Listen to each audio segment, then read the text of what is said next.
You know what's the beauty of doing these reaction videos? I have to sit here and watch through these videos. And if nothing's recording or it's not picking up the audio, I'm just essentially talking to myself. That's what happened. I already recorded the first part of this, I guess you would call duo series of videos. And surprise, surprise, it didn't fucking catch the audio of the video. So here we go again. The Last of Us Part 2 Grounded documentary. Actually, to be fair, I am very excited to talk about this because this does shed some serious light on this game that I've, personally love. I think it's better than the first one. Some people might disagree with me on that one, but that's my hill to die on. And why some of the controversies that happened with this game happened. And, honestly, I gotta respect the game. I gotta respect the game. Gotta respect the game. Gotta respect the people behind it. So we'll probably get a little bit beyond an hour, but yeah, we're gonna, because it's 2 hours long. I want to at least make this somewhat sizable. So 2 parts. Hey, you hear me taking a swig of my coffee.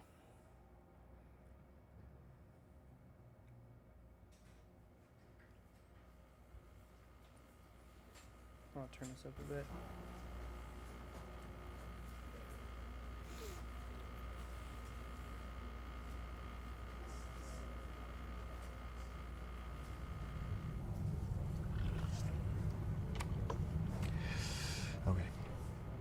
Okay. Thank you all for what is about to be a very long presentation.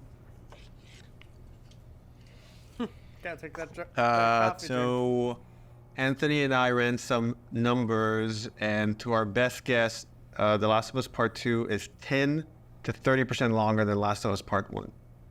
which it is. However, this is the most detailed story presentation we've ever done. Like, if you think about the presentation for T1, where we kind of talk about the quarantine zone in somewhat detailed, even though most of it changed. And then it's like, and here are some things that might happen with Joel and Ellie. They might go into a spore-filled subway tunnel. They might fight some cannibals.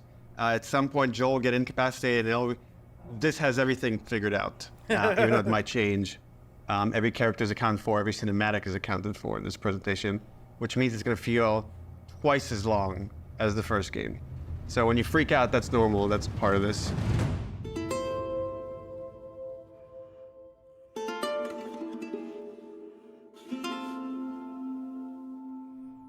Oh, this is about an hour and a half to 2 hours. So hopefully you got your pee break. Okay. So we open on 15-year-old Ellie. This is a few weeks after the events of the first game.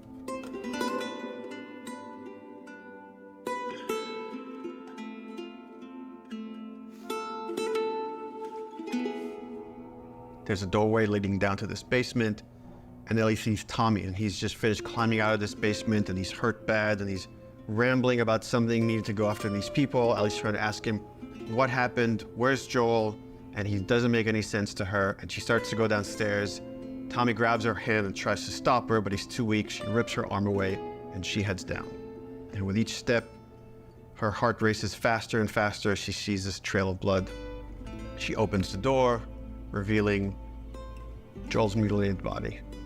And then shock just sets in, and she screams and tries to grab his body, and Dina comes and rips her away, and on that cacophony of sounds, silence.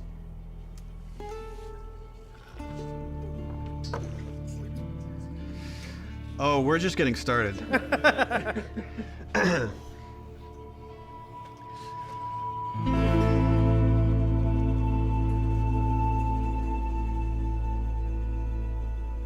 It doesn't need a sequel.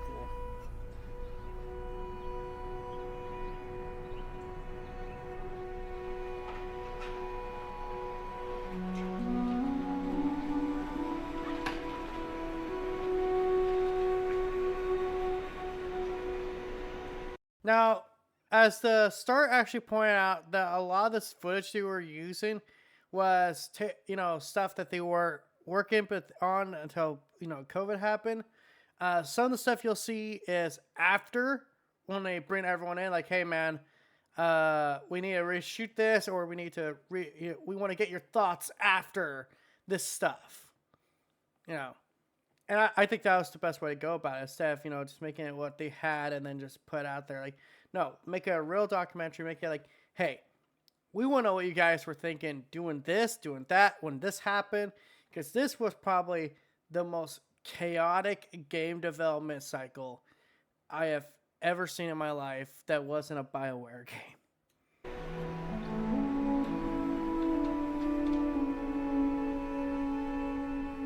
I've been working on this game since we finished.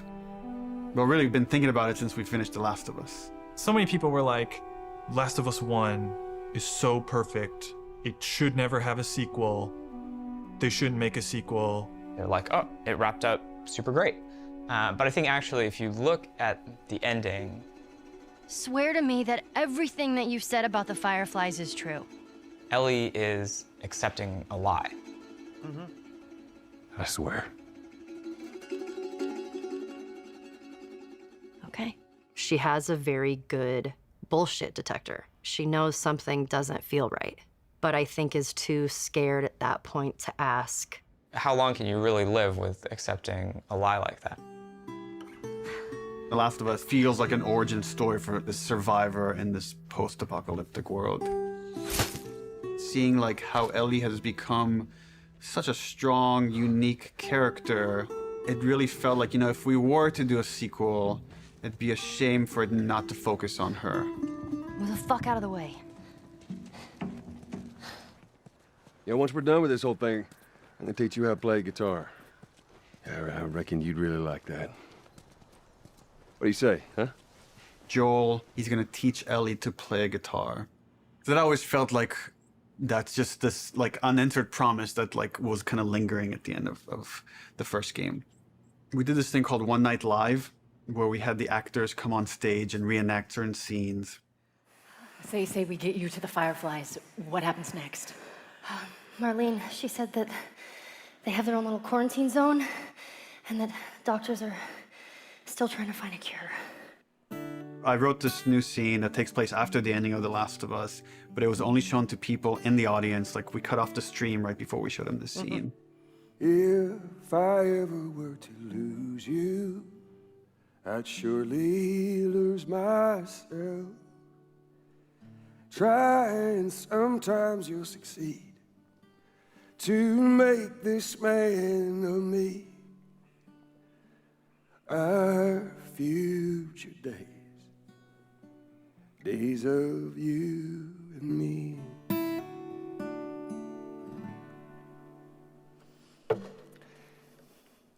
She's yours. No, I don't know the first thing about this. Hey, I promised you I'd teach you how to play. That scene ends with Ellie holding the guitar and playing one note. And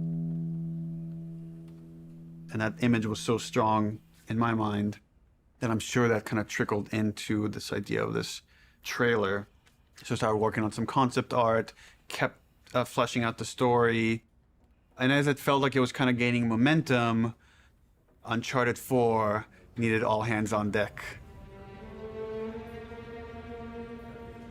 Naughty Dog had always made one game, and as soon as it finishes one game, it works on another. When I started on Uncharted 3, we were starting to experiment then with trying to do 2 teams.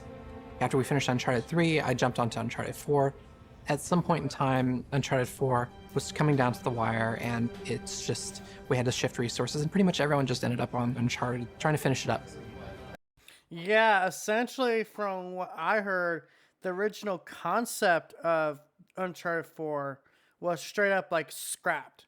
The original idea actually was that Sam would have been the villain, and it wouldn't have been so much about the relationship between Sam and Nate as basically think of the Escobar stuff as like actually happening, except for it being Sam who's actually the secret, you know, kind of bad guy behind the scenes.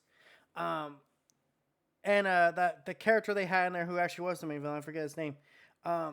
Basically he had never been there. He was basically Sam's replacement.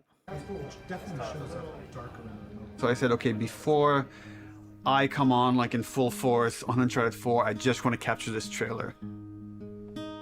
I walk through the valley of the shadow of death, and I fear no evil, because I'm blind to it all. Said I walk beside the still waters, and they restore my soul, but I can't walk on the path of the right, 'cause I'm wrong. During the entire production of Uncharted 4, that's all I could think about. I had a lot of investment in Uncharted 4, but the day we were done with Uncharted 4, went right back to that trailer to wrap it up. Anything for this shot that's still happening? Not in animation. Of the shadow of death. This one feels kind of strong to me. Drawing a lot of attention. Can we tone that down? Yep. Actually, my biggest fear with this announcement is that it leaks early. More than anything, I have nightmares about this trailer leaking early before. It was so funny because I remember people actually saying that we knew they were working on Last of Us Part 2, because that was just the next logical step. Like, okay, they done Uncharted 4, that's coming out, Last of Us Part 2. And, yeah, we didn't even need it leaked.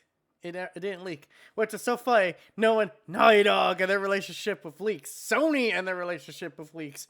Jesus Christ, these leaks might as well just be announcements, if we're being honest. We get to PSX. PSX. The one PSX that actually felt like a big deal. I wish they would bring it back, but it's just not. Doesn't make logical business sense to do something like a PSX when you just have YouTube.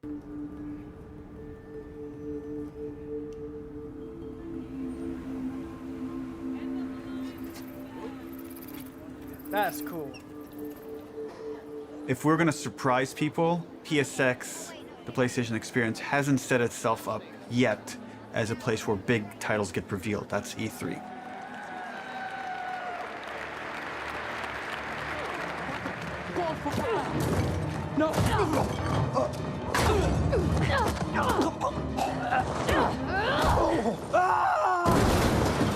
We're revealing the Uncharted single-player content at the opening of the show. You're late.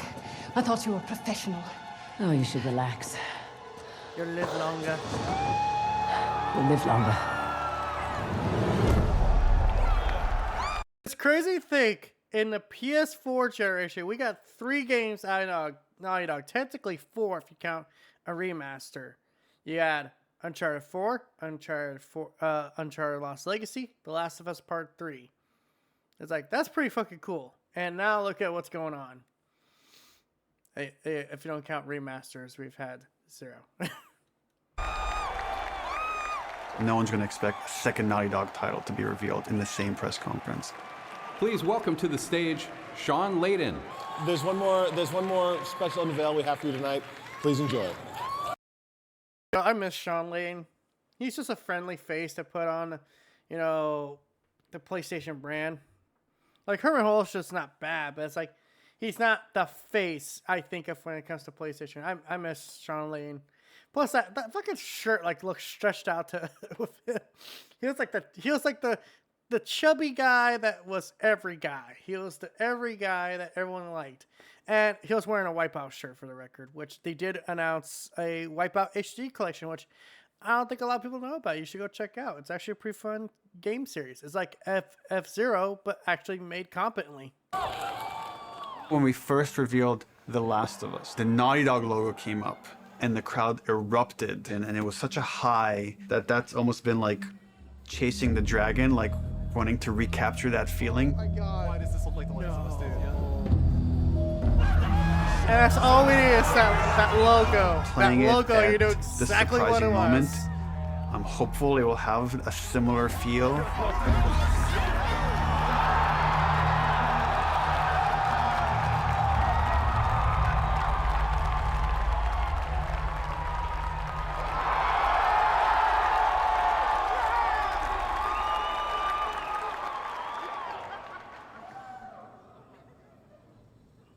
What are you doing, kiddo?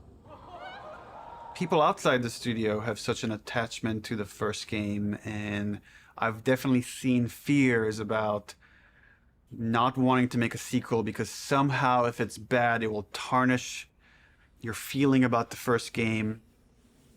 I'm gonna find. And I'm gonna kill. Every last one of them. We're doubling down on those fears and not calling it The Last of Us some subtitle. It's The Last of Us Part 2 to say it's all one story.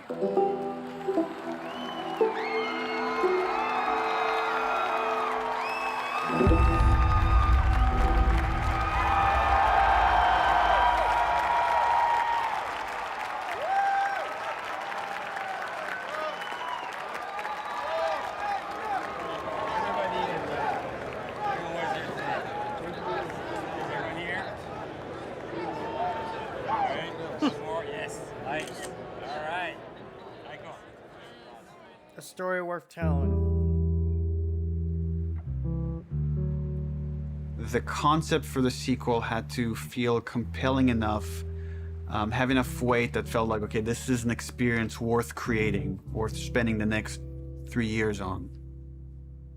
I became really intrigued with the idea of the cycle of violence and how like certain events would trigger acts of violence that then would beget more acts of violence. Just keeps it going. It's almost never satisfying. It never brings the person you love back. And despite you thinking it's going to bring some closure, it doesn't.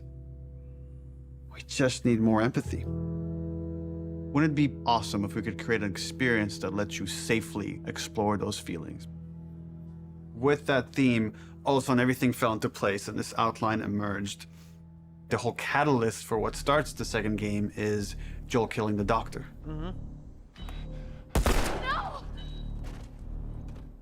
That feeds right back in that idea of that cycle of violence. Now it sets up this whole kind of sequence of events. We're gonna start the game where you're playing a new character. That sequence ends with this character killing Joel. And we really have to paint her as this monster. Then when you play the next chunk of the game and you're Ellie and you're gonna pursue justice, quote unquote, and you're gonna go kill this entire crew,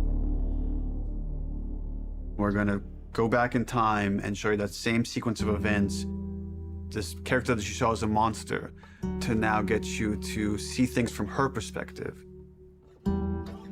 And how this crew is a bunch of people trying to survive in this world. And they had their reasons for pursuing and finding Joel and killing him. And I love that concept. I love that concept of perspective. This is something I always wish true creatives would do. Play with the perspective. Especially in video games. In video games, we have a very warped perspective.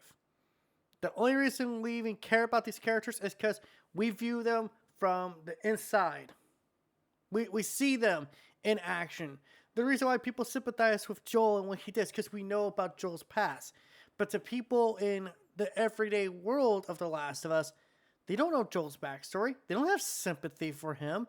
He did terrible things. He screwed over a lot of people. You know, I like that idea. I like playing with that idea. I like, hey man, let's really shake these people a little. Let's make the audience uncomfortable. They don't like this? Good. I don't want them to like it. I want them to hate playing this game. Because when I evoke that emotion of them not liking this game, that means it's connected. People can enjoy playing video games all day, but that video game doesn't leave a lasting mark on them. A game you hate is a game that made you think. Now, at the end of the day, if you walked away from The Last of Us Part 2, you still think it was one of the worst games you ever played, fine, that's your opinion. I don't agree with it at all. But at the same time, you know, that I'm not to say here you're wrong. I'm not here to say you're right. I'm just here to say I disagree.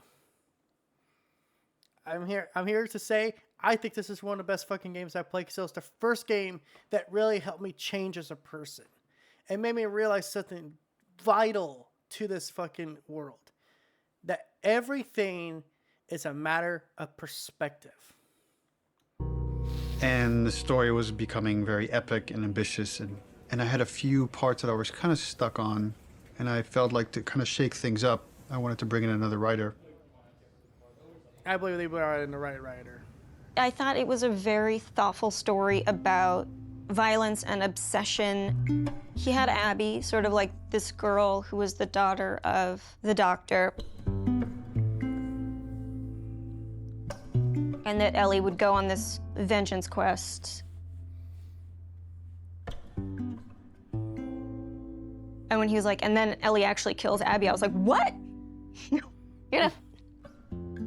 Yeah, let's fucking do it. Not only is she contributing in a lot of ways, I feel like she's challenging what this story can be. Pretty sure that's how you say her name, Holly. She's wanted to add more romantic intimacy between the characters. Those are areas that I've been, I don't know, more uncomfortable writing that stuff. After the first day, she was telling me that she went home and told her husband that I think I just got Ellie's girlfriend pregnant. Because that was her big idea the first day, and that had this trickle-on effect and actually added a lot to the story. Yeah, and I think bringing her on was brilliant. Pretty sure, again, Haley, Holly, whatever, that's how you say her name. I'm fucking autistic as hell. But I like the idea. Like, yeah, make it more romantic. Make it, like, showing more of Ellie's, human side. Because I feel like that was kind of a problem with the first game. And don't get me wrong, the first game was fucking masterpiece of storytelling. But everything was kind of cut and dry in that. Like, yeah, it was still dark. It was still messed up. It was like, there wasn't, like, enough breathe room. Now, part 2 doesn't have a lot of it, but it does have some of that. And Dina being pregnant, I think was a fucking brilliant decision. Because then they made Mel pregnant. And I was like, oh my God, this creates, like, this bridge for these two characters. They have someone in their lives I wouldn't say Abby necessarily cares about Mel, but she doesn't hate her either because she was apparently her father's favorite student. And it's like, when you create that bridge and what Ellie does, what she does, it puts Ellie in that immediate mindset of, holy shit, if this was Dina, what would happen? Because it's easy to put those, those dominoes together. Like, oh shit, if I kill this chick, now Abby could come kill fucking Dina and would be justified. Ellie is this very relatable character. I thought she was a perfect vehicle to challenge this notion that violence doesn't have a cost, because it does have a cost in reality. And more than physical. It's going to ruin this girl.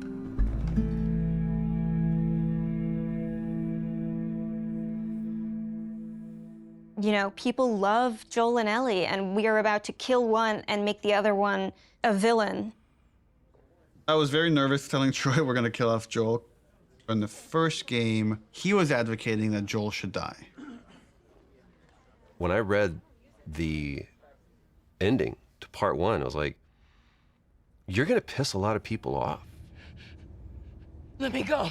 Marlene is the closest thing to a parent that Ellie has had outside of Joel. You just come after her. A lot of people got hurt, and Marlene would be one of those people. Joel has crossed these moral lines, and therefore he deserves to die, and he thought it might be a more dramatic ending. And I was like, no, you're crazy.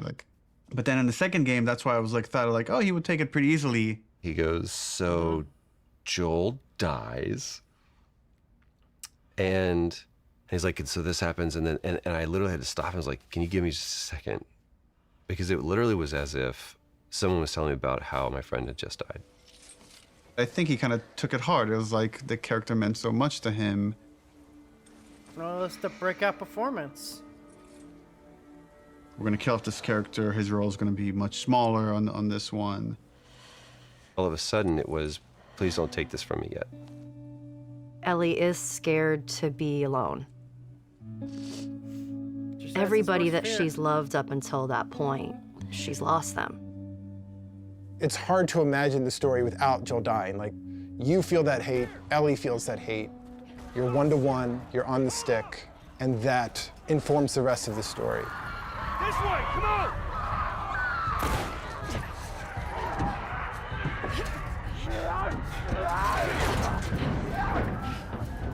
You okay? Yeah. We get you through interactivity to really connect and empathize with this character. Y'all act like you heard of us or something. And then make you feel like I've led Joel to a trap.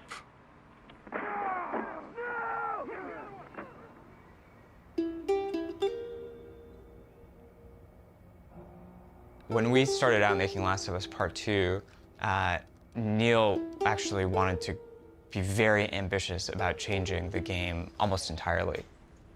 In the first, 4 or 5 months, the game was actually kind of an open world, inspired by Bloodborne.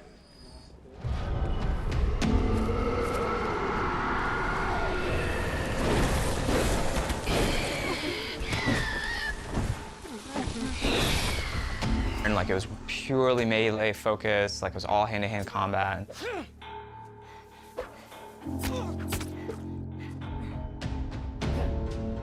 I don't think that would have worked. It wasn't just the melee combat, we were also looking at sort of layout structure. Bloodborne had a very sort of an open space that sort of kept getting bigger and bigger as you explored. I really like that feeling that you get of mastery over the world. It starts to become kind of almost a character in the game itself. And so that was also something we were looking at. We started out making it as different as humanly possible from the first game as we could, and then kind of dialing it back. The open world thing didn't work with the story that we were trying to tell and stuff. So in pre-production, we spent a lot of time just doing setups. I've got your back. Self-contained sort of units that tried to expound on a single sort of idea.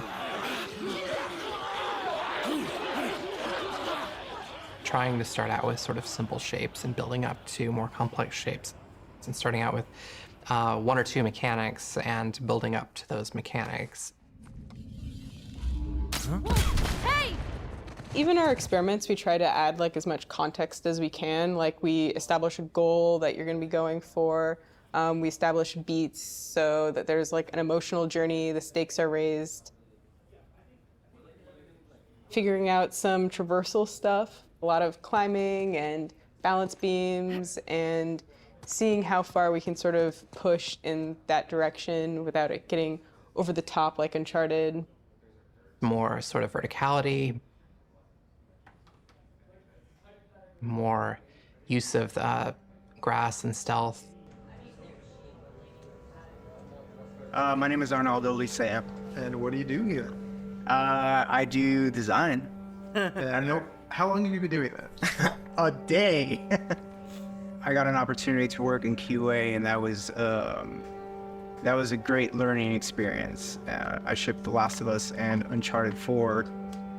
The thing I'm proudest of is the people who came in to a quality assurance job as a contractor, which is entry-level work, and used that job to get to where they ultimately wanted to be. When I interviewed for the QA position, I specifically said that my goal was to be a designer.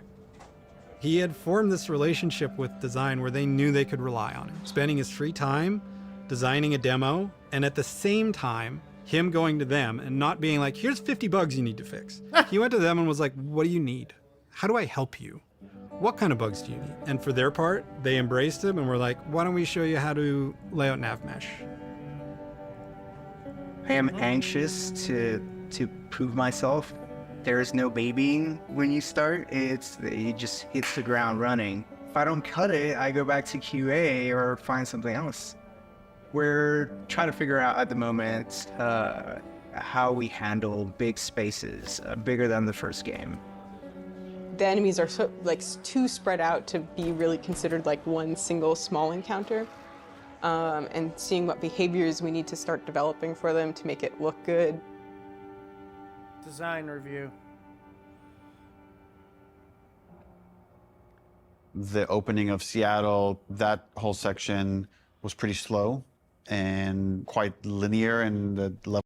And sorry I'm not talking very much, but it's like, you know, what much can I contribute to this? I'm very intrigued what's going on here, because, again, this is my favorite developer.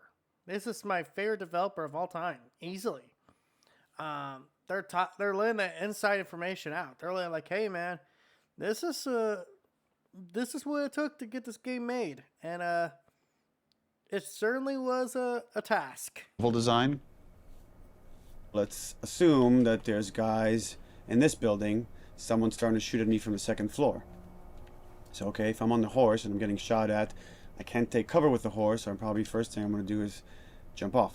And that's slow and clumsy, and maybe we can make that faster. It's like, but once I jump off, I'm going to want to take cover behind something. It's like, okay, I'm taking cover. Now what the fuck do I do with this horse? I assume the enemies are going to shoot at it. If they don't, that's kind of weird. Does Dina ride off with the horse to help it stay safe? Well, that sucks, because I'm trying to build a relationship with Dina, and if my partner leaves me, that makes me like her less. I'm like, okay, so Dina has to get off the horse and take cover with me and help me engage with the enemies. Okay, but the horse is still there, so what happens with this horse? Does it ride off on its own in order to like protect itself and then come back after? Oh, that feels too intelligent for a horse. That seems a little funny. As soon as there's range combat, the horse kind of makes it fall apart. What if we did this whole sequence on foot? How do I approach this building? Imagine this is more dense with cars and ferns and interesting ways for me to close this distance. Maybe when I get close enough, 2 militia guys come out. I have this little firefight with this front before I could rush forward and go into this building, climb up, and take out the sharpshooter that was harassing me. Really simple, small fight. Now there's tension. Guys can come from anywhere, like from this rooftop, from these windows. And that really inspired us to take some pretty drastic changes as far as the flow, inserting more combat, opening up the layout to give the player more options as far as how they explore the city. You can imagine this as being kind of the hub, with it poking into streets, and I could go into the streets and explore and find those locations, what we're kind of calling dungeons. So that's the plan. Some of these changes are big, but it got us excited. This feels like a true evolution of T1 as far as going more systemic and giving you options. Mm-hmm. If there's concern, it's about scale, it's about scope, it's about can we actually build this thing? The scope is always bigger than the last game. It always has been. Dude, this guy looks like a younger Neil Druckmann. Rob here looks a lot like Neil, but like younger. It always will be, probably. But this scope on this game is something pretty extraordinary. Everyone seems to agree that the thing we're building is going to be cool. Once it's done, it's just that it's such a big game. Our games have become more and more ambitious, and the studio has gotten a lot bigger. When I started here, we were 40 people. Now we're over 300. You can't handle that many people with a flat hierarchy. As we grew, we've had to introduce new titles just to control management, control communication, make sure things don't fall through the cracks. We have no producers at Naughty Dog. There's so many talented people here that you can rely on and lean on. It makes the game better. And that's really kind of the secret sauce of Naughty Dog, is how collaborative it is. You find the right people who really want to do the best they can possibly do, and then you kind of give them the resources to try. You're getting what you asked for as a creative person, right? You're kind of getting the freedom to go as far as you can go, but sometimes I think we need to be saved from ourselves a little bit. With The Last of Us 2, there's a real sense of opportunity. This is going to be a much cleaner production than we've done in the past. We're going to get it right this time. I will say this about creatives. I think creatively, the problem is that sometimes you get those guys like Kojima and Neil Druckmann, like they have a really good idea, or a Tetsuya Nomura, where it's like they have these really good ideas. Here's the problem: how you gonna translate that into a game? Hey, I like that idea, but how you gonna make that a game? This is the first project that has had the proper pre-production period, where we have locked down, for the most part, the story beginning, middle, and end before we started production. That hasn't happened. I don't know if that has ever happened, when I think about it. It's a very, very messy process, which is, again, why it's a lot of times really difficult to schedule. I think right now we are planning on springtime of 2018. So when springtime of 2018 comes around, The Last of Us 2 isn't in stores, you can look back at this and say, well, I guess their plan wasn't exactly set in stone.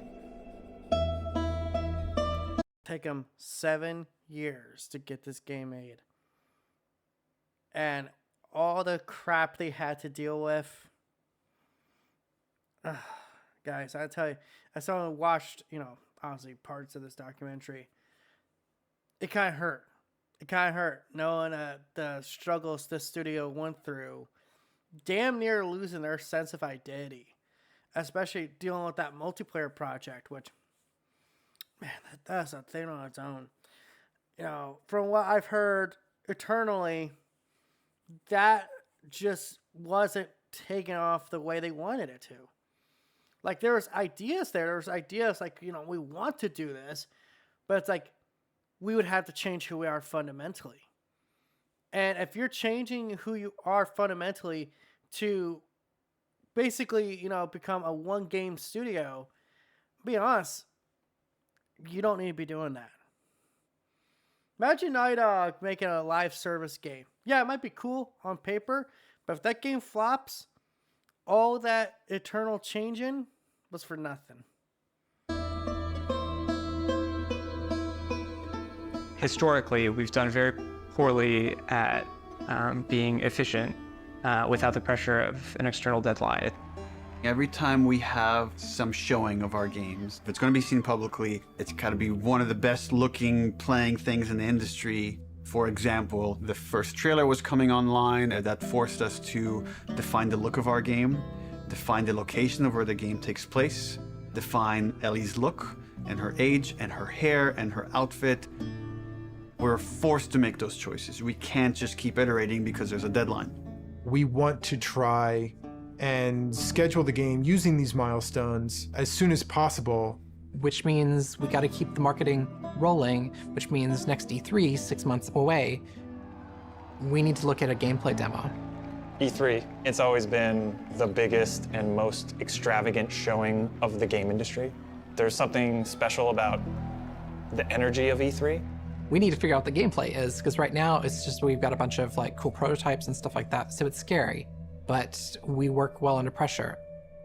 We were hoping to be really aggressive and show at E3 2017 just to really kick the project into gear as fast as humanly possible. January 18th. We want to break it up into a roughly 2-minute cinematic, a flashback sequence that will set kind of emotional context for what will then go into a 5-minute gameplay sequence. We want to do this festival within Jackson. Like, there'll be like a live band, and we're just seeing people lively having fun. And for the crowd, are you thinking 30 plus people? Frank says we could do a 30 variation. I think we can make that work with 30. Yeah. Dina pulls Ellie onto the dance floor. Ellie's dancing with her, is making all these guys jealous, and then Dina says, "You want to make them really jealous?" And she leans over and kisses her. And on that, we do a hard cut to Ellie in the middle of the woods. So the idea is we shouldn't see any buildings, just woods, water, ankle-deep water rushing underneath her. What about rain? Are we still doing rain? I haven't discussed it with the other guys, but... That demo that we show externally for the very first time is setting the bar for the rest of development. But the problem is we're also working on Uncharted 4 Lost Legacy. So E3 is June 13th, which means probably we want to be done, like 2 weeks before that, which is 4.5 months from now. With Lost Legacy shipping at around the same time of E3, there are shared resources between the two projects. Especially sound and particle effects, so they were all on Uncharted. When it comes to the polish phase, both we're polishing this and that same and SPDLC at the same time. I don't think there's any specific item that needs to be worked on, but I think there's going to be programmer time doing both those things. And there are going to be times when we're it's like this needs polishing in E3 and this needs polishing in SPDLC, and like we're gonna have to compromise at times maybe. We kind of just didn't have it at the forefront of our minds that, yeah, they're freaking shipping a video game. It's literally the hardest part of making the game is shipping it. And we were trying to ship a demo, the second hardest thing you can do, at the same. Can you imagine that? Like you're trying to sit, you're like, hey guys, I'm just using this as an example. Like you're running a kitchen, right? You're like, okay, these people just ordered, it's a family of 8. We need 8 entrees. Then a couple hours later, it's like, oh, not a couple hours later, but like a couple minutes later, oh, there's this other table 8 that needs this, and this. And it's like, okay, here's the problem. We have to share these. We only have so much ground beef to go around to make burgers, for example. It's like, okay, so who do we prioritize? Do we prioritize the one that we've already been working on, or we prioritize the one we work on where it just got the order? Like we're just now getting it going. I think later they end up making the right decision. It's like, no, let's get Lost Legacy out, then focus on Uncharted 4, The Last of Us Part 2. Because that's the decision they end up making. Because like, if you have to share employees across 2 different projects, the project that's got an actual deadline needs to be the one you prioritize. Time and sharing a lot of their resources. Mind you, they're not even talking about The Last of Us Part 2, the full game. They're talking about a demo. So one thing would be helpful is to find out what are the items that you feel like you're most worried about. Like let's say rain. We could do this thing without rain. So if that helps you a ton, we can make the decision now to remove rain. It would definitely help. How about wet hair? Well, if she's going to be swimming, then we can get around that, right? How about no swimming? Puts on a cap. If her hair. I got like a really clear energy of the meeting, which was how do we shrink it? It was such an impossible task. You can't help but start feeling some doubt, some anxiety about the leadership, not understanding the logic of it. I think like anybody else here, I was definitely ready to roll up my sleeves and figure it out. Alright guys, we're going to try to keep this pretty short. I guess. So after yesterday's meeting, there were a lot of side conversations, and there was sort of a sentiment about how much work there was to get not only this demo done to ship the Lost Legacy, and it matched up with feelings that we were having. So we started discussing the responsibility of actually attempting this, and started to feel that it was a little bit irresponsible. That if we were to try to meet both these deadlines, we could probably do it, but we would end up doing a lesser job on both projects, both deadlines, than we would if we were doing them individually. And feels like they're both important enough to give them the due attention. So the conclusion that definitely is there is that the demo that was discussed yesterday will not be presented at E3. Does it mean that our main point should be just focusing on more shipping before? Yeah. The Lost Legacy? Yeah. Yeah, definitely. But I mean, we should still try to. We don't, like I said, just want to just completely halt work on this, and all hands on deck on Lost Legacy. The idea is still to finish the demo, just to give us a buffer, so that these 2 deadlines aren't overlapping. Okay. It's just now we have more time to work on this demo properly without the pressure. Once that meeting happened, it was just like, right, of course. I'm not in the Twilight Zone. It makes sense not to do this. It felt really nice seeing the leadership kind of having the teams back and seeing the logic of the situation in front of them. That's it. Cool. Thanks. Okay, so are you pissed off? Am I pissed off? No. No, it's kind of hard to be pissed off in a situation like this. Like, you gotta prioritize the game getting polished. Okay, yeah, we don't have a demo show at E3. How many E3s have gone through the years and we don't see shit from certain games? Like, come on, man. And it ain't that much pressure. Yeah, there's pressure, but it's like, There's always other conventions. There's always other showcases, you know, you guys could do. Fuck hell, you could just put it out on Twitter. That's the thing. Like, you don't have to do E3, and that's what kind of killed E3. It's like, there's no real reason to do E3 if you What am I? can't do it. I guess in one sense it's relieved because there was concern of whether we could hit the quality that we know we need to hit for both Lost Legacies and for our what was going to be our E3 demo. And then on the other hand, it's kind of disappointed because I was excited to get this demo done and get it out there and get the reaction, but now it's going to have to happen at some other point. What we've decided to do is deliver the demo at around the same time, but that's going to be purely internal, and the demo won't be 100% shippable. Gameplay and design and animation are going to be locked in June.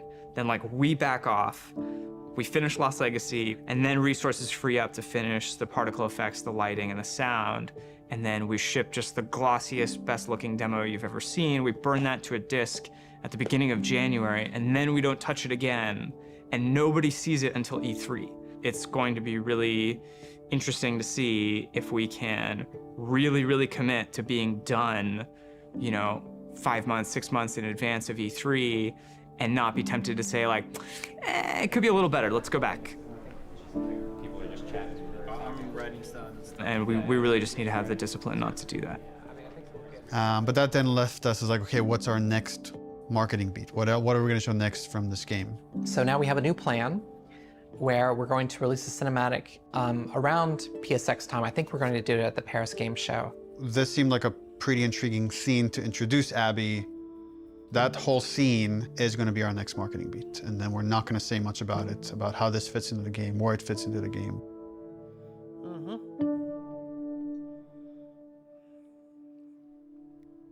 Abby evolved over time. And if you look at the concept art, like, the character looked very different than where we've ended up.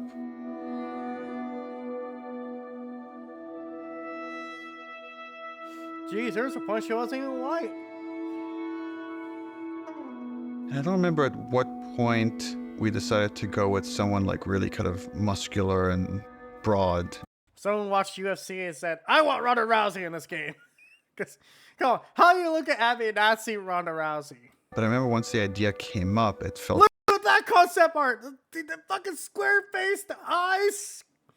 Literally looks like Ronda Rousey! very fresh. Once we sort of nailed down the body of Abby, we played around with different ideas of how we wanted to accentuate her arms or not. And there's something interesting in Abby feeling a lot like Joel.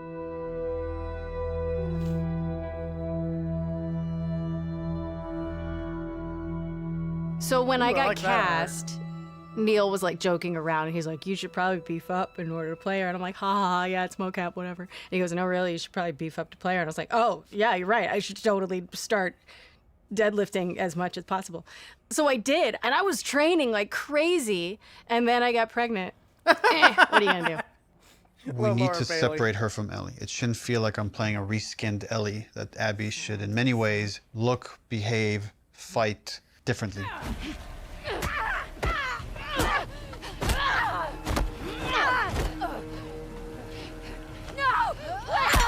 So in gameplay, we've discussed, well, she needs to have different upgrade trees. It means we have to make the investment of capturing a whole different moveset for Abby. We can't just remap Ellie's animation onto Abby. Holy fuck. Abby has a fear of height, and there's stuff we're doing with the camera to make you feel vertigo. Yeah, fuck you for that. And that helps build empathy. It makes this character real. We let you both live, and you wasted it. She's aesthetically a very intriguing and iconic and powerful character. Abby, who are these kids? They saved my life. Can you take a look at her? Once she's killed Joel, what is Abby's motivation? What is she trying to achieve? Her redemption is really taking care of Yara and Lev, these two kids that are from a warring faction. You know, she has been taught to hate them. There is an inherent xenophobic reaction to them. It's about saying, can you come to love your enemy? Scars built all this? Seraphites.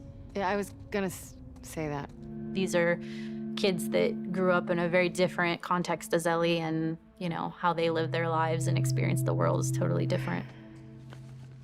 Got your present. I'm getting really attached to Lev. He's been able to keep his head up despite losing so much himself in a world that is so harsh.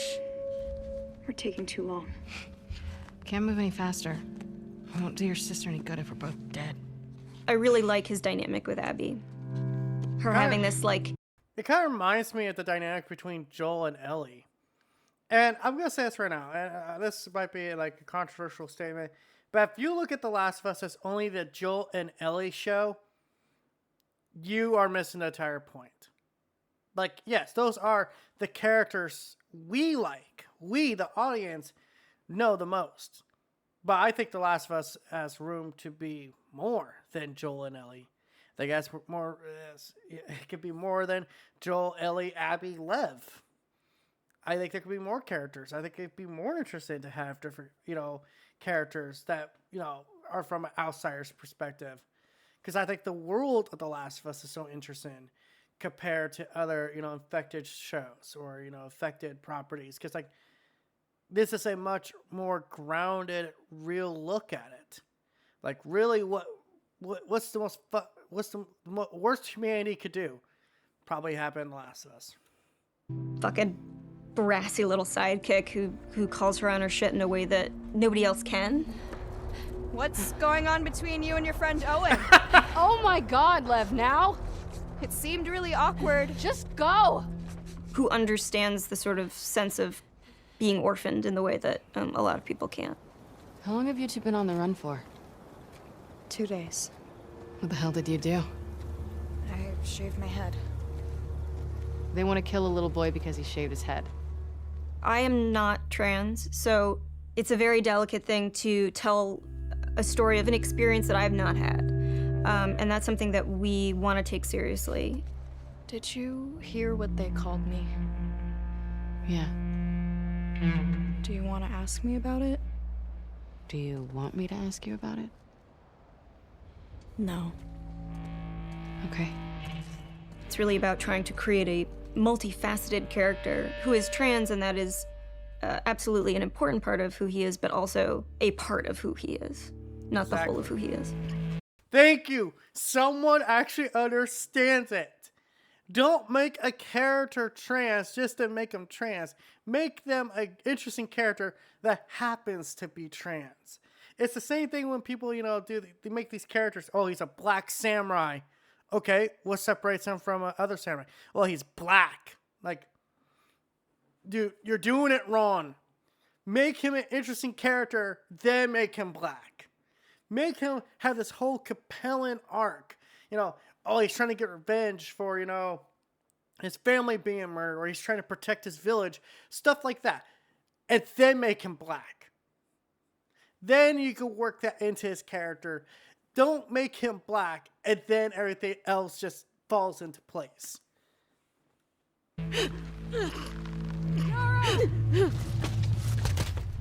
As far as the Paris cutscene, I'm pretty stressed out.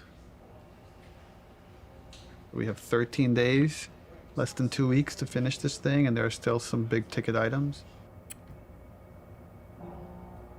Yep. Game development is hell. Lost Legacy turned out to be a much bigger project than we originally envisioned, but now that it's done, everyone is now on board. We've got the Greenlight demo done. She's putting on quite the show. It's very real. We're in full production now, so I guess that's the short of it, is we're in full production now. Misdirection. Hey everybody, PlayStation's live at Paris Games Week 2017. We've got a huge show for you starting now.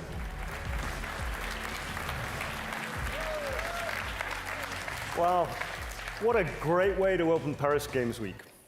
Let's have the first in-depth look at a much anticipated and exclusive title. Last of Us 2. Last of Us 2. Please, please. Please be Last of Us 2. Our fans, they want to know every last thing about what's going to be in this game. Is this The Last of Us?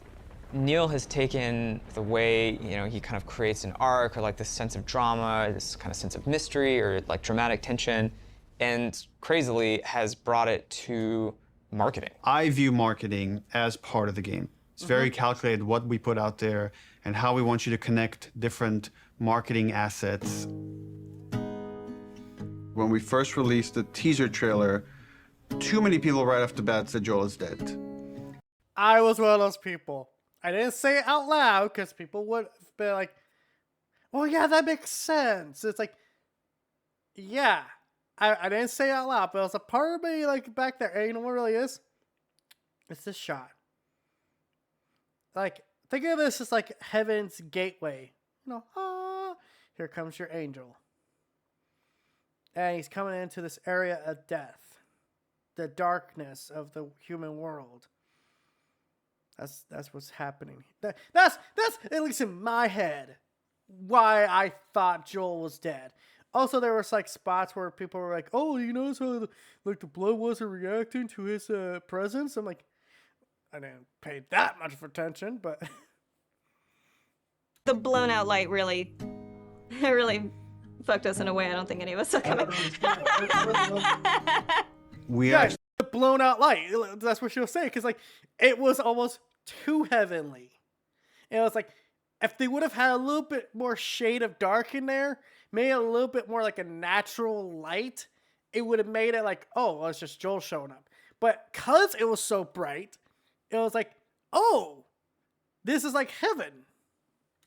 We underestimated our audience a little bit. They're You so never underestimate your sophisticated now. audience. So you have to get more sophisticated, like how am I still going to surprise players and viewers?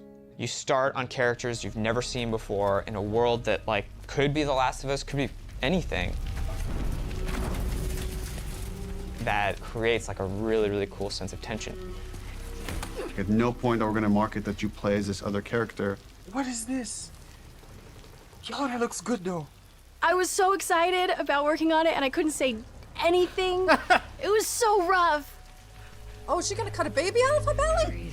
And then Uncharted 4, you find a comic book that shows Ellie's mom pregnant. So people already It's not just that. There's literally an Easter egg in Left Behind where you get a note from Anna. There's also, I think there's some, I think the comics do actually have her in there. I'm not 100% sure, but it's like, yeah, that's actually, that's the closest thing we see to Anna in the Last of Us franchise games. I mean, obviously with the TV show, we got to see, Anna, Ellie, played by Ashley Johnson. But I was like, yeah, that's actually kind of closest thing we ever got to see Anna in the Last of Us. already had theories that Last of Us Part 2 was going to have Ellie's mom. Oh, if we just kind of black out the letters, she has the same number of letters as Anna, Ellie's mom's name, we'll get people to think this is Ellie's mom. Oh my god. Girl's got a good... She got the That hammer's from the Outbreak poster. So we had that poster with the forearm of a character you've never seen before, with this like kind of wolf's head in the background. What does that mean? Kind of like prompting this mystery. You want people to feel like they figured everything out and then have the story surprise them.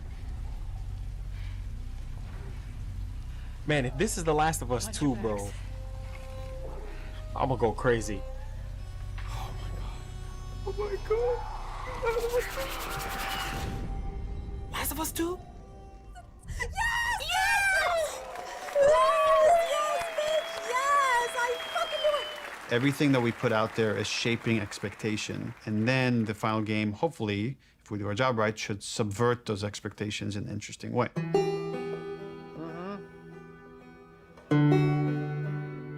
We knew we were pushing boundaries with that cinematic.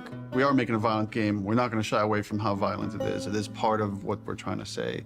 And I thought it was a great discussion initially about what is the appropriate level of violence. When is something so violent that it just turns you off where you just don't want to experience it at all? I like that they were wrestling with those things. I didn't like some of the insinuations about the trailer being misogynistic towards the female characters. I don't think this story ever glorifies violence against women. There's no bias towards women or men. It just so happens that the two protagonists of this story are female, and therefore that's what you're going to see the most of. There has to be fail states in video games, which means a character has to be capable of being hurt. So does that mean that there can be no female protagonists in video games? Because that feels super sexist to me. It is. And frankly, like, women are the victims of violence, and don't we want to see women fucking fight back once in a while?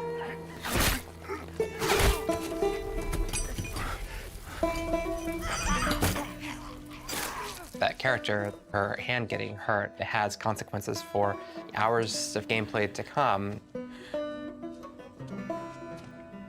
One article even like asked the question, were any women involved in the making of this? And it's like, yeah, the co-writer, the lead character designer, the lead character artist, all the actresses that worked on that scene.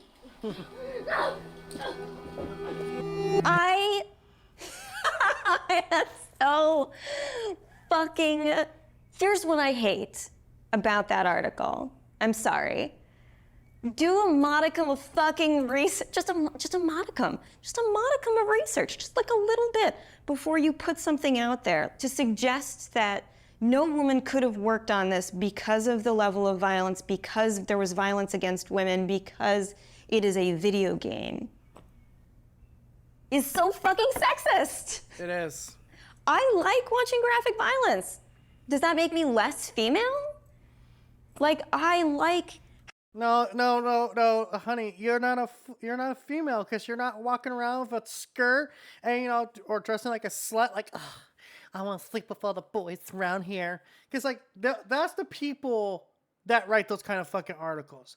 They look at women and only have one fucking mindset of how women are.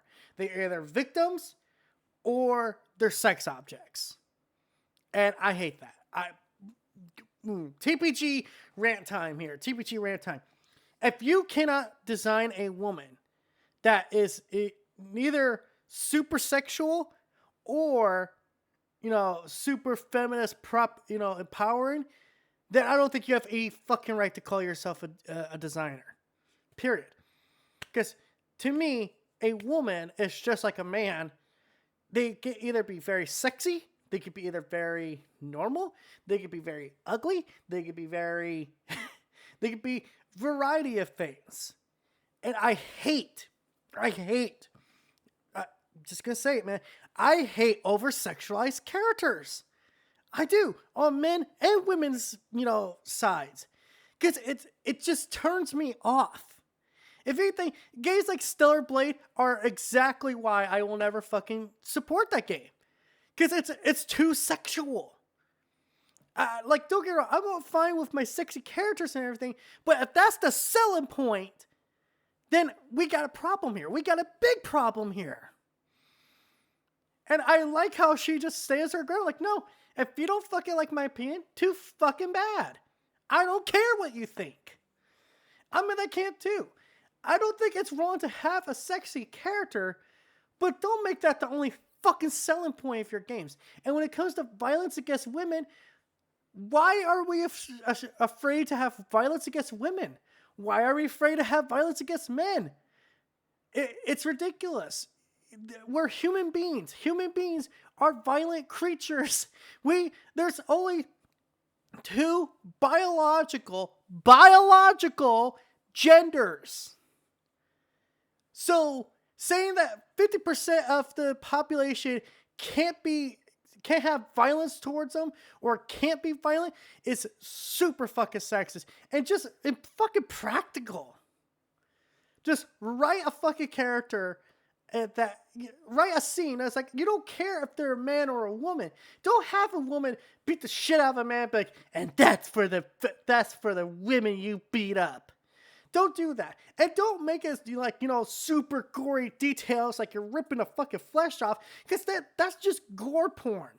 And I hate gore porn. That's me. If I was personally a game designer, I would never have my game be super violent, over the top, like movies like Hostel or Saw, because that's just disgusting to me. You want that shit, go on the dark web. I don't want that in my fucking games. My game that I'm making. That's my 2 cents. Having a conversation about what power is. Does that make me less fucking female? I like working at a video game. I like playing video games. Does that make me less fucking female? Like, suck a dick. Don't put that in. I can't. I can't. Neil's gonna say put it in, but don't.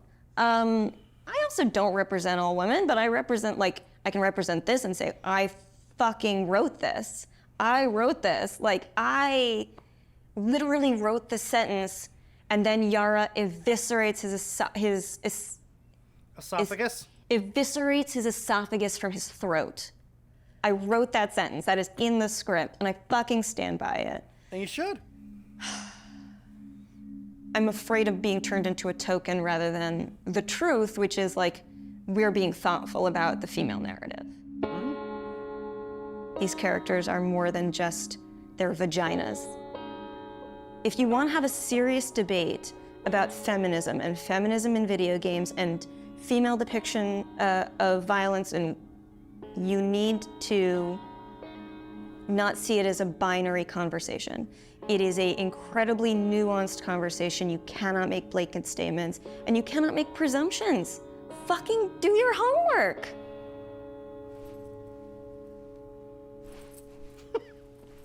I'm right here. I'm tweeting. And you're good, man. I like the idea, like, violence against women shouldn't be something we glorify, and it shouldn't be something we shy away from either. Same thing with violence against men. It shouldn't be something we, sit there, oh yeah, look at the blood, look at the heartbeat, like, it's like that's one step too many. But then at the same time, we can't be afraid to be violent. In a game that's talking about the cycle of violence, it would be so weird if it wasn't violent, right? Am I weird for thinking that? And it's in a game that's talking about the cycle of hatred and what it does to people, why should you be afraid to show violence in a situation that would bring out the most extreme of violence?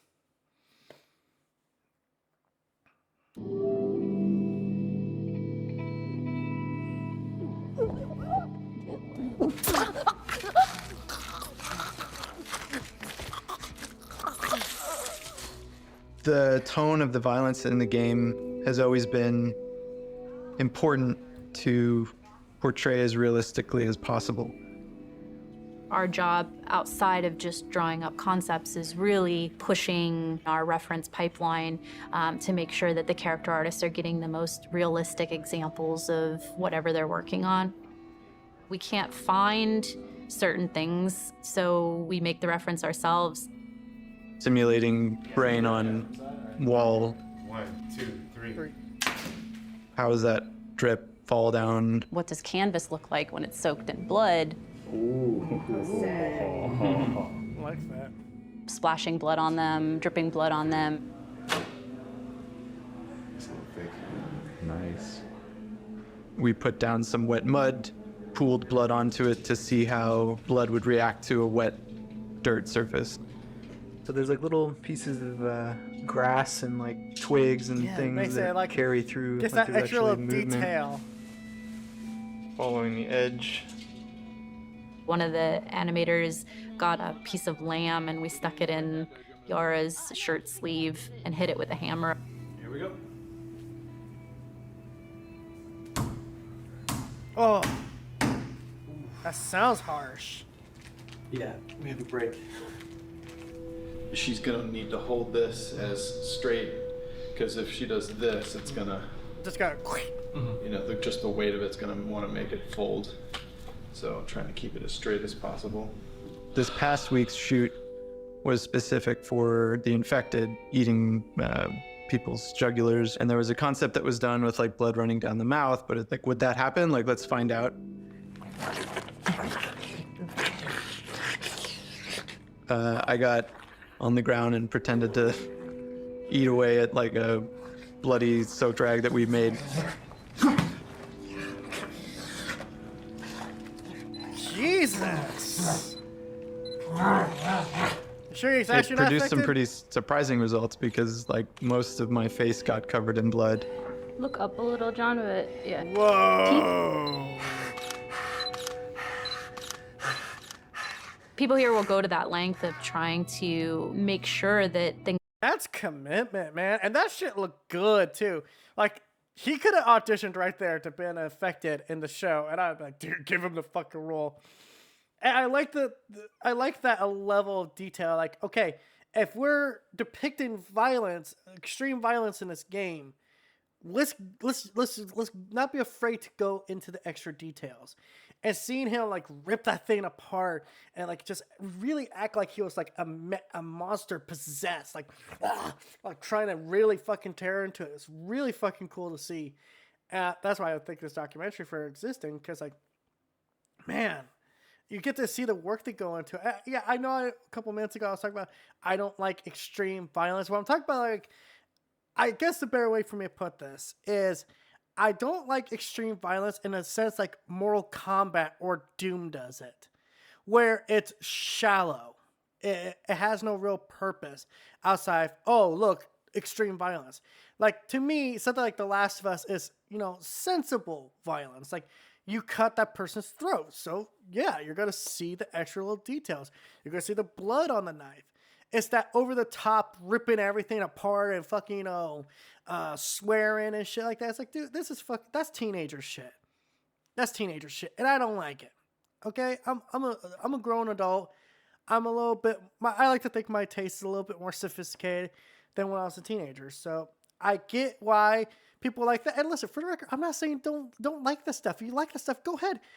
That's fine. I used to like that stuff. I think that stuff, you know, still has its place.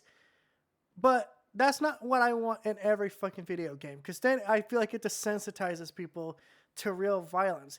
The level they go in this game is really crazy. And I mean, it's crazy. We're talking like they go to a level of violence that's insane. Like, you know, cutting someone's throat.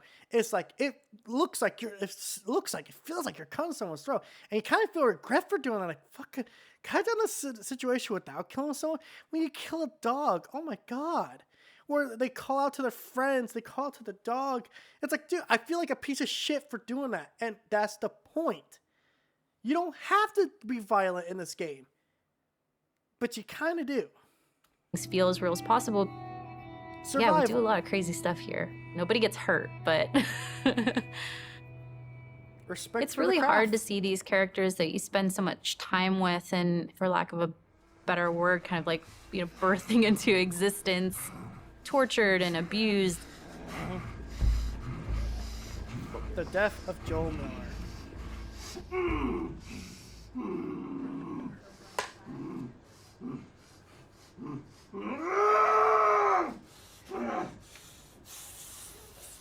We're shooting the Joel death scene, which is like the catalyst, the opening of the game. This scene has all of Abby's crew. It's a complicated scene because it's the most actors we've ever had in a single shot. It's the most actors Y'all you've had act out like of you the heard one us. scene. It's because they have. Or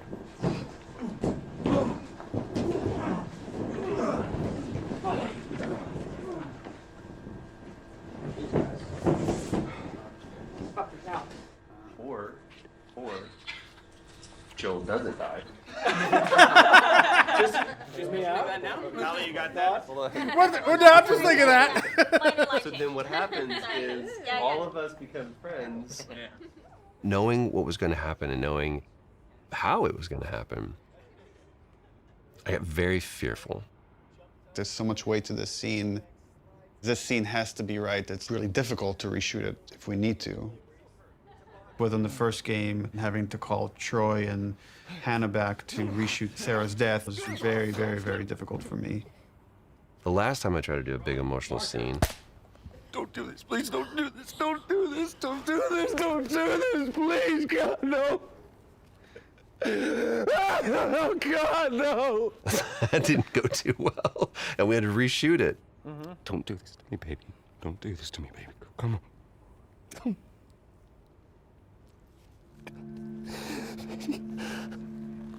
how the hell am I gonna play this? Like, how are we gonna do this? I don't know if I can do this. I don't know if I have the chops. Am I gonna put Laura through this? Because I know how hard it's gonna be on her. Audio. Camera. Speak. Rolling. Take one, Mark. Action.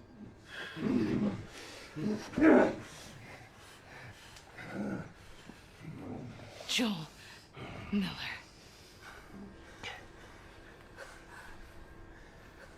Who are you? Guess. Why don't you just get out whatever speech you rehearsed? Get this over with.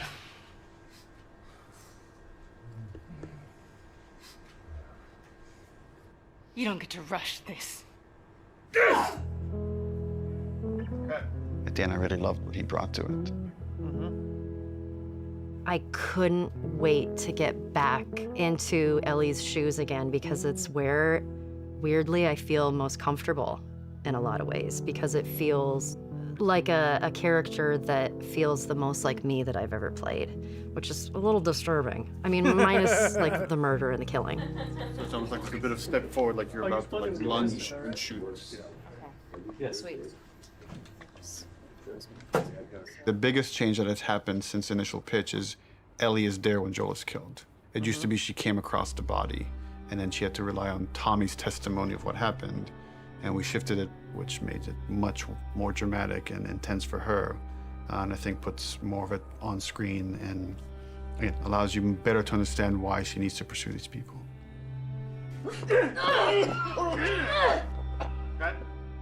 The hardest part for me was looking over at Ashley. No! No! Knowing that Troy was gonna not be a part of it as much was really hard. And knowing that Joel was not gonna be in Ellie's life anymore, it was hard. So much of that day kind of feels like a blur because there were so many feelings involved in it.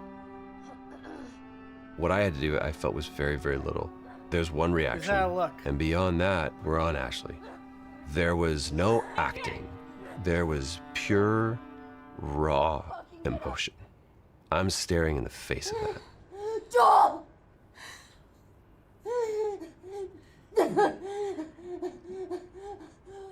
Why are you doing this?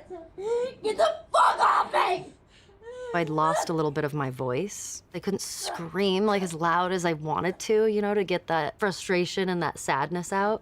Ashley I think that was good though. was 'Cause that was behind more subtle rage. crying and God. And knowing Abby was taking this away from her was very difficult. And so I was crying when we were filming that scene. I can see it. Yes, it was very emotional. Yeah, it would be. You want what I want, right? End it. Now. Wait, please stop! No! No! Joel! Joel! No! No!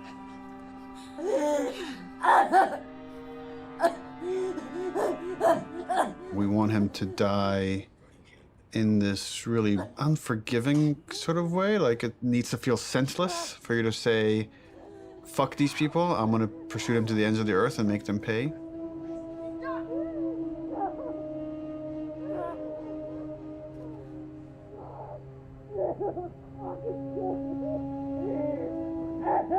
If the scene doesn't work with what we captured on the stage, almost nothing we do in post is gonna make it work. Joe will take a pass at the scene, and I'll give kind of high-level notes. But he's doing it without animated cameras, without character models, without environment. And so it's a bit of a guessing game to see if this will work. So I like the concept. I felt like there was a lot of repetition and it felt long. Once like Joel's head gets smashed, I don't want a close-up look of him. Okay. I wonder if we could do like the smash from the back of his head. Yeah. I've wanted So you just to like it'd try be it. like a black shape, and you see like a Yeah. silhouette change, and like blood starts pouring out, but I don't focus on it. Like I don't see the details. Mm-hmm.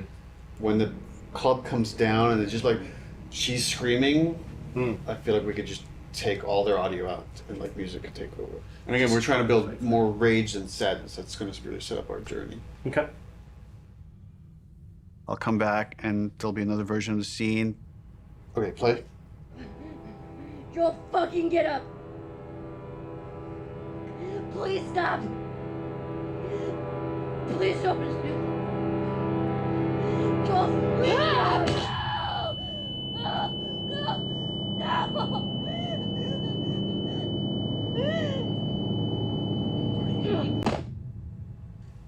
Overall, it's fucking awesome. Like I got emotional just the part where before he gets killed. It feels so fucking tense. There certainly is still a ton to do. We still have like 45 scenes that haven't even been looked at yet. It's terrifying given our deadline. The process right now is just getting Neil. We just need to get Neil into the room. Which one are we showing first? We've got essentially. And here's where your problem comes in with a major big studio like this, is that you got one guy who's in charge of everything. Okay, great, cool. That sounds great on paper because, you know, it gets more of the vision across. Here's the problem. When he's got to put his approval on everything and he's busy with like 20 other things, some things get thrown onto the back end. And that definitely is going to tick some people off. Like, how dare you fucking put this on the back end? We're working our asses off on this, and now you're telling me you can't even show up today? It's like, yeah. That's why I think he needs someone also helping him out. Like, I guess you would say a co-director or someone else who's like, gets the same vision as he does. 3 versions. The one that I did, and this would work with what we're talking about doing with the scene, and then... Close one. I would probably say There are people standing this here yours sometimes. Mel, or I got bad news Mel for you. yours this. He's canceling? He's canceled. But we had the cameras set. He's supposed to come in. He's the Actually, it's good we're getting this on camera. This is what it's not about. This is what it's about. Yeah, he has some Melee stuff to review today. He said let's pick it up tomorrow. So yeah, that's what happens. Yeah. And so it's like, okay, all right, that's fine. I don't care. I don't care. Yeah.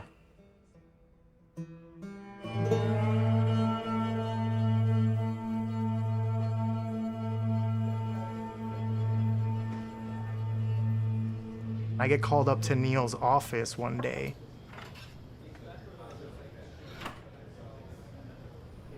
And there's like an empty seat. And Neil just goes like, oh, just sit down. I'm like, oh my God, I did something wrong. And he's like, do you know why you're here? And I'm like, no, are we gonna talk about one of my levels? And he laughs and he goes like, no, you're gonna work on the E3 demo. It's always been a dream of mine, working on an E3 demo, seeing it on stage. Is this a joke? Like, am I getting pranked right now? So speaking of E3 demos, remember way back when, like you guys said you were going to lock that content and then not Back in touch it? spring How's that gone? 2017? Well, and then we shipped just the glossiest, best looking demo you've ever seen. We burned that to a disc at the beginning of January, and then we don't touch it again, and nobody sees it until E3. Well, I think we knew at the time that we weren't going to not touch it. It's going to be really interesting to see if we can really, really commit to being done and not be tempted to say like, it could be a little better, let's go back. Because the game's been making progress for, the 10 months or something since we locked that demo down. A lot of advances have been made, a lot of new ideas, new mechanics, and we really just need to have the discipline not to do that. Honestly, it feels like we are addicted to being late. Okay, we're starting. I don't know exactly what we're gonna do today other than come up with a really long list. We're trying to limit it to an hour, so we'll be done at 4 no matter where we're at. Yeah. Looking at the cinematics first. Because we did it so early and had a rough version of it a year in advance, we got a bit complacent. So yeah. Any work on that? She's putting on quite the show. Yeah, she is. Sure is. Where are we on getting physics on these strands? We are working on it. So for next time? For next time? Yes, absolutely. We didn't scramble to figure out what it is we're going to show. We had the structure of like the festival going into this fight in the woods in Seattle, but it was harder to build the momentum we usually have. And I think that panic just wakes everybody up, and felt like it took us a bit longer to get there this time. So then you go in as if to kill this guy, see somebody over there. Oh, breaks 50% of the time, but use your imagination.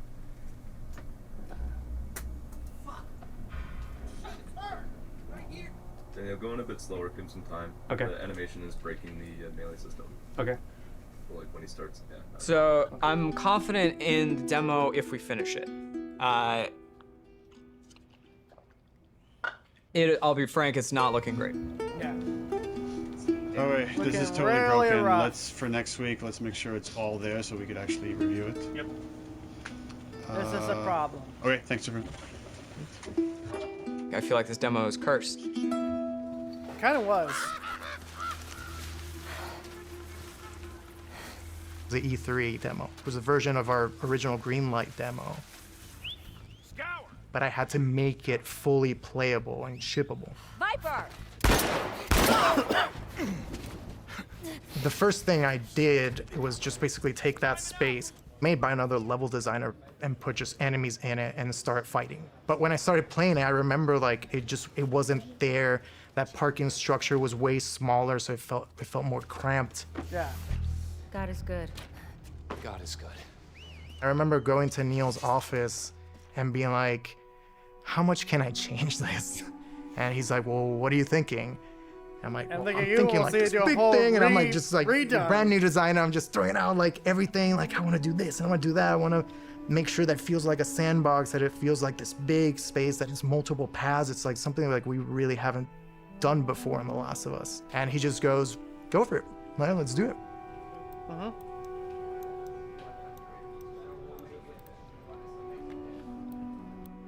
We lot of picked work a goes into location in Seattle that essentially is probably the hardest lighting scenario we would have to pull off in the game. I wanted to get the overcast look nailed because so much of the game's dependent on that. How do we pull off this look? Can we pull off this look?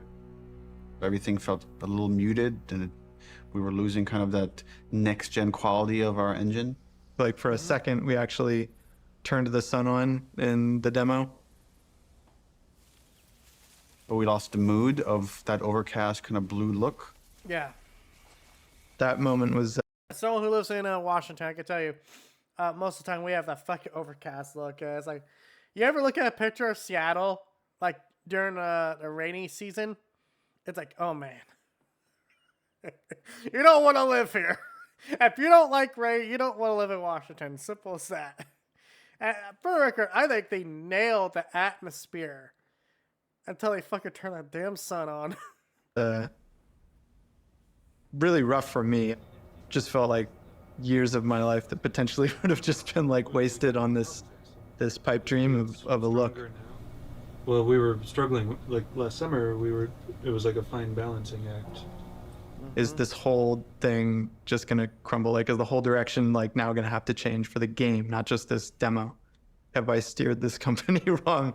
Took some really big iterations and tried some crazy ideas, and we came up with kind of a hack. We talked with the programmers and found a few settings that actually gave us exactly what we wanted. It was really like one thing. We faked the sunlight within this kind of ambient look so we could get some directionality of the lighting. That it was like, oh, if we do this one thing, it actually got us the look we wanted. And so it's like, really I'm good glad look. that happened. Like that looks really For good. this in my game, opinion. there was a major push to make a new volumetric fog system. It's not just like a kind of an overlay on top of the screen. That's why it's called volumetric. You feel the volume of it. It's gonna be a little bit thicker near the ground, right? It's gonna be a little thicker when it comes to like, you know, the more dense areas, but like there's areas where the fog's a little less. It's more subtle. It's more subdued, and I like that because like the part they show here, it looks fucking amazing. It looks amazing. Like, dude, 10 out of 10, easy. Because there, you know, and you will see grass kind of getting through it. Mm-hmm. Fog also allows you to see the light. Fog adds atmosphere. Atmosphere brings everything together.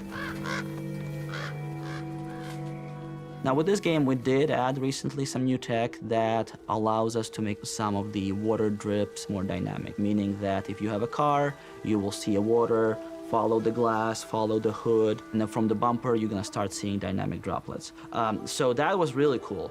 And then we can now actually also use this technology to drive blood. Now we can have blood dripping, and we have water dripping. The water trail can pick up where is it bloody.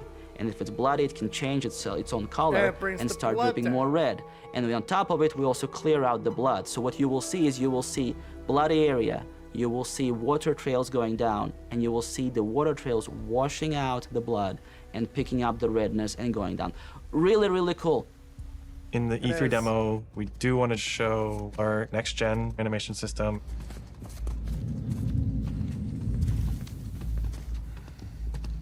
One of the biggest animation upgrades that we wanted to add to this project was motion matching.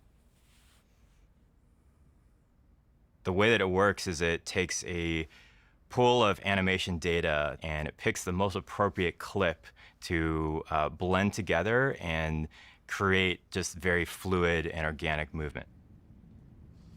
We want these characters to just feel grounded and believable in the world, properly shifting their weight and moving the way a real human would. Like when, okay, you kind of saw it there. When Ellie moves backwards, she's kind of shifting her body. You know, it's like how you would. It's like if you're walking backwards, you're shifting your body a bit to walk backwards. I love that. It's like, dude, it was something I praise this game for. Like, everything felt like how I would have saw in real life. Like, period. I'm pretty sure we're past the hour at this point. Yeah, a little bit. Oh well. I'm really getting into this. In order to capture all of those on the stage, we use something called a dance card, a choreographed set of patterns that the actor can move on the floor. Basically, that's creating this like bank of little pieces of animation. The motion matching that system all just make one pulls from bigger that bank animation. all the animation is necessary to have them move perfectly in any arbitrary way. When it works, it's like so far and away better than any other animation technique. It's like a quantum leap of the highest order in terms of quality.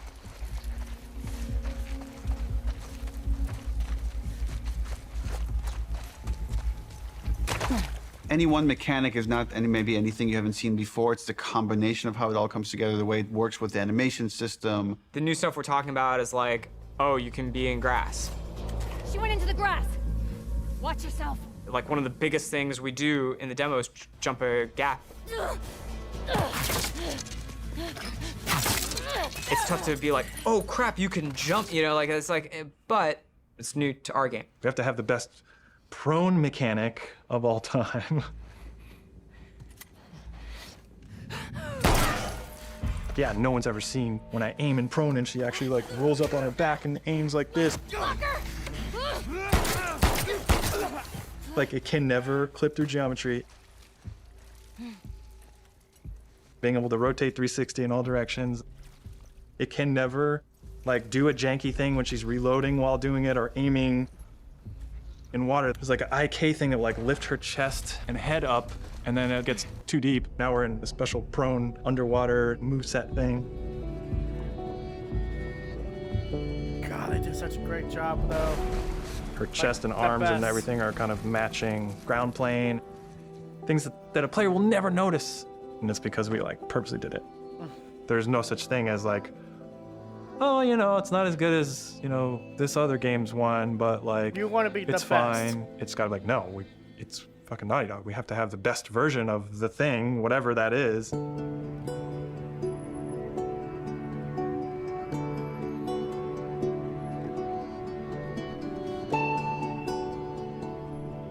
E3 overall was amazing.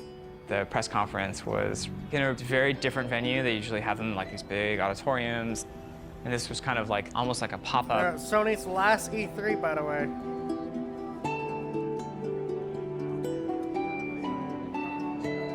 It was more like a theme park idea, but it's like in a parking lot, in a tent, in Los Angeles, at downtown.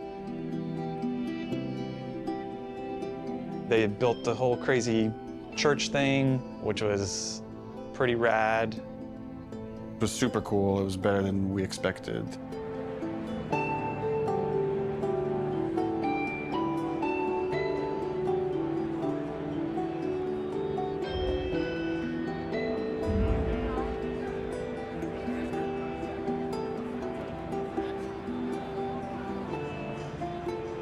And you could feel like the tension of people trying to figure out, what is this press conference? What's going on? What game are they going to show here?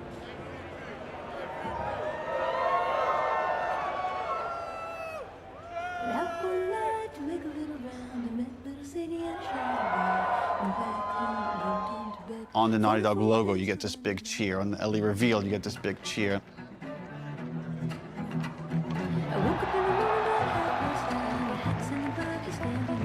Every moment that we've constructed and planned like meticulously for really a year now hit, and hit the way we wanted it to hit. Maybe they're jealous of you. I'm just a girl, not a threat. I think they should be terrified of me.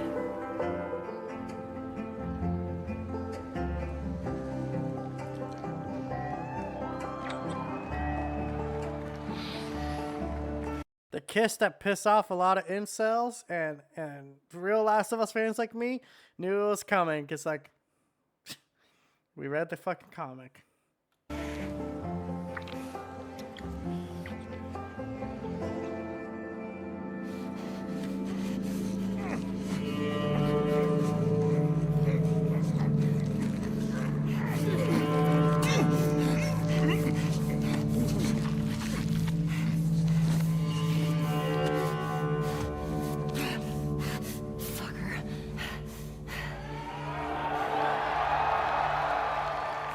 One of the biggest reactions was when the HUD came on. They looked at that forest and thought, there's no way it can look this good. Like, that's impossible. But when we flash the HUD and be like, yeah, that's it. This is the real game. People are not ready for this. Like, this is Dude. gonna fuck you up. Shit, I remember people thinking this thing was fake. And they'll talk about that in a bit.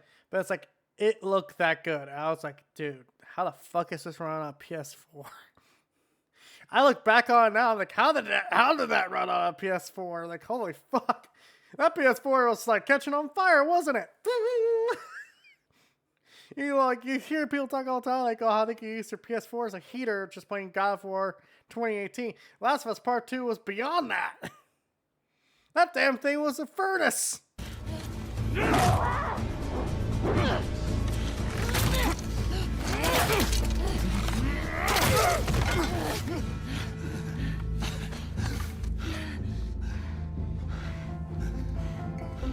See, I told you.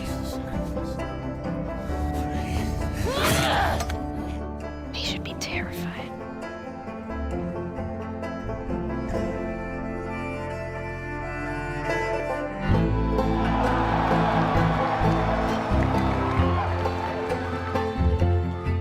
It was electric. My skin was like tingling the whole time. Like as soon as it's done playing, I'm like on my phone. And it was wild. It was wild to see it just everywhere. See it on YouTube, see people commenting on it.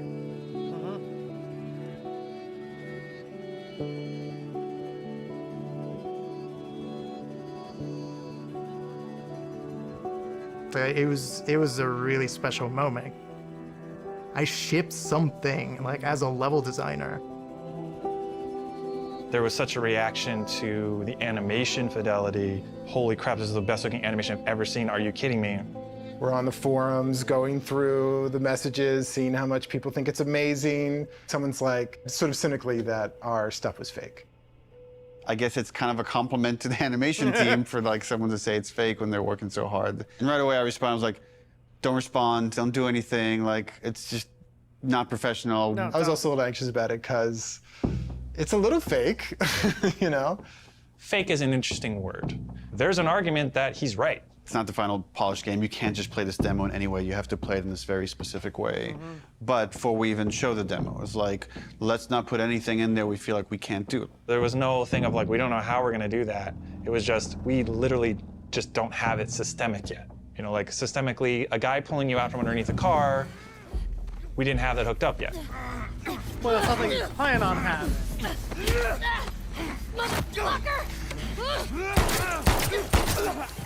Now we have it hooked up in the game. It's her! Arthur! All over soon.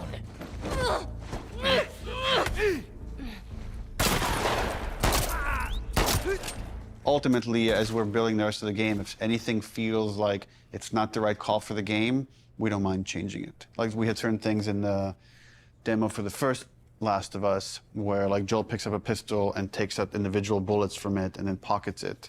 And like we could have done that, it just took too long. So for gameplay purposes, we cut that out.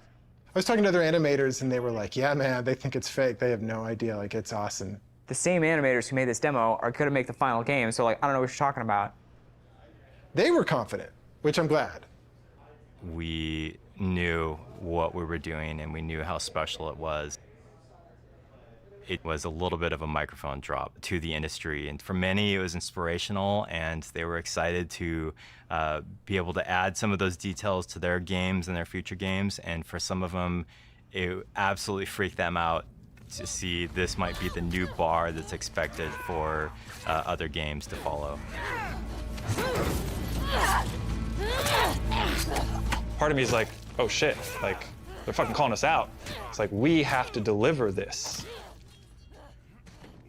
Like, we always were gonna, but now it's like, people have called us out, so we have to do a full body throw animation when you pick up a bottle and you're running, and not just a partial animation, because that guy fucking called us out.